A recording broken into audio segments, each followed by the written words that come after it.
itong low pressure area na kasalukuyan ay binabantayan pa rin natin. As of 8 a.m. ay pumasok na po ng ating Philippine Area of Responsibility itong low pressure area, and yung latest location niya po ay nasa 730 kilometers silangan ng northeastern Mindanao. So kung makikita po natin sa ating satellite image, yung mga kapal na kulapan, dulot po ng trough or extension nitong low pressure area ay nakakaapekto na po sa malaking bahagi ng Visayas pati sa Mindanao. Kasama po ng epekto nitong shear line, posible pong makaranas pa rin ng mga pag-ulan sa Bicol region, sa buong Visayas, pati na rin sa malaking bahagi ng Mindanao area. So patuloy po yung ating paalala sa ating mga kababayan na as much as possible po, pag-antabay po tayo sa mga heavy rainfall warnings or advisories na ilalabas ng Pag-asa. Although sa ngayon, mababa yung tsansa na itong low pressure area ay magiging isang ganap na bagyo, posible pa rin po itong magpaulan sa malaking bahagi po ng ating bansa sa mga susunod na araw. So continuous po yung monitoring natin patungkol dito sa low pressure area.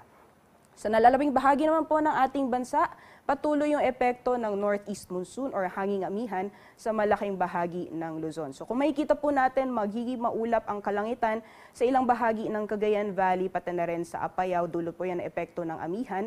And then for the rest of Luzon naman, although fair weather conditions po tayo, posible pa rin yung may hinang pag-ulan o mga pag-ambon. Alamin naman po natin ang magiging lagay ng panahon sa Luzon bukas.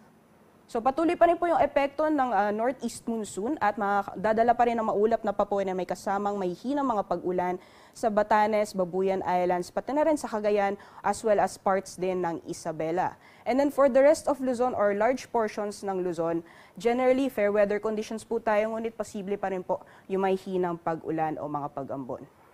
Para naman po sa ilang bahagi ng Mimaropa, pati na rin sa Bicol region, asahan po natin makakaapekto itong low pressure area habang papalapit po ito sa ating bansa. So mostly around sa Kalayaan Island, sa Palawan, pati na rin sa ilang bahagi ng Mimaropa as well as Bicol region, asahan po natin yung mga kalat-kalat mga pag-ulan, pagkidlat at pagkulog bukas.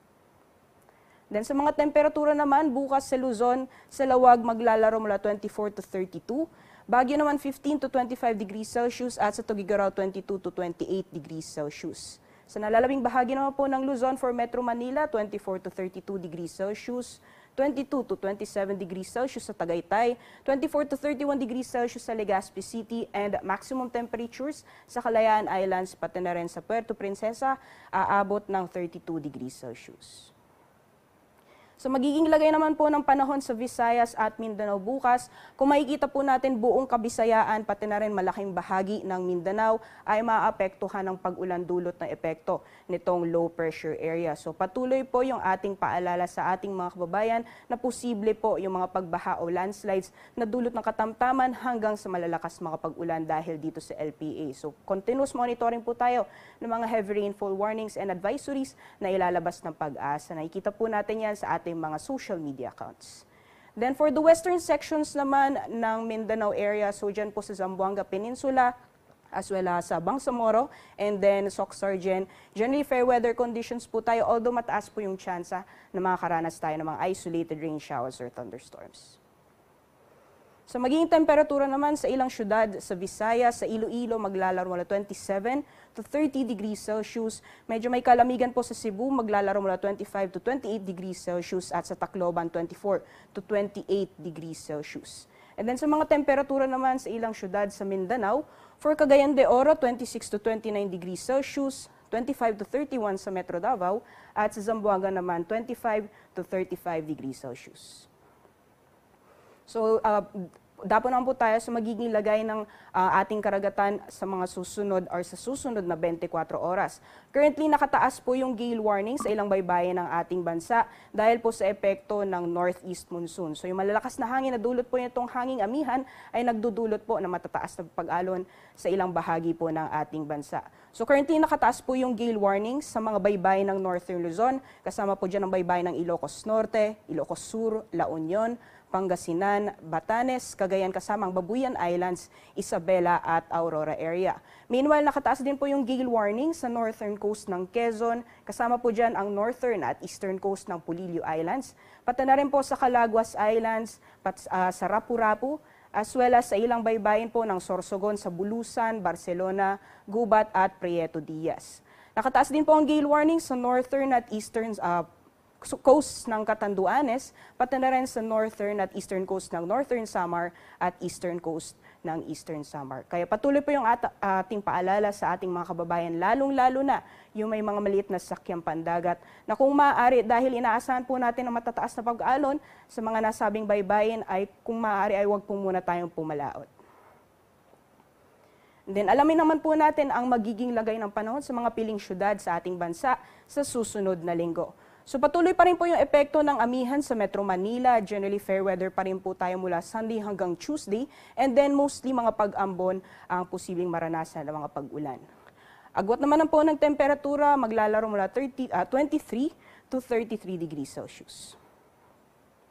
Sa Baguio City naman, medyo may kalakas yung epekto ng amihan, magdadala po ng maulap na kalangitan na may kasamang may hinang pag-ulan.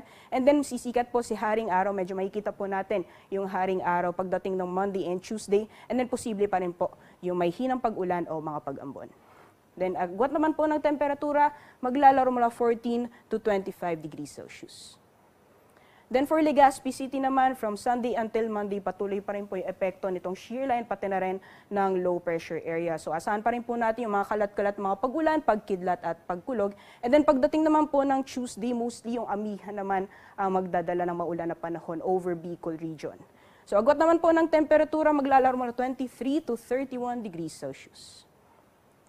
Sa Metro Cebu naman, yun din, from Sunday until Monday, magdadala pa rin po ng maulan panahon, etong low pressure area pati na rin ang shear line, and then improving weather conditions po tayo pagdating ng Tuesday, although may chances pa rin po na mga panandali ang buhos ng ulan dulot ng mga localized thunderstorms. Agwat ng temperatura sa Metro Cebu, maglalaro 25 to 31 degrees Celsius. And then for Metro Davao, simula Sunday ay improving weather conditions na po tayo hanggang sa mga susunod na araw po yan. And then kung makikita po natin, generally fair weather, although may mga chances pa rin po ng isolated rain showers or thunderstorms. Agwat ng temperatura, maglalaro mula 24 to 33 degrees Celsius. Si Haring Araw ay lulubog mamayang 5:24 p.m. at sisikat naman bukas ng 5:58 a.m.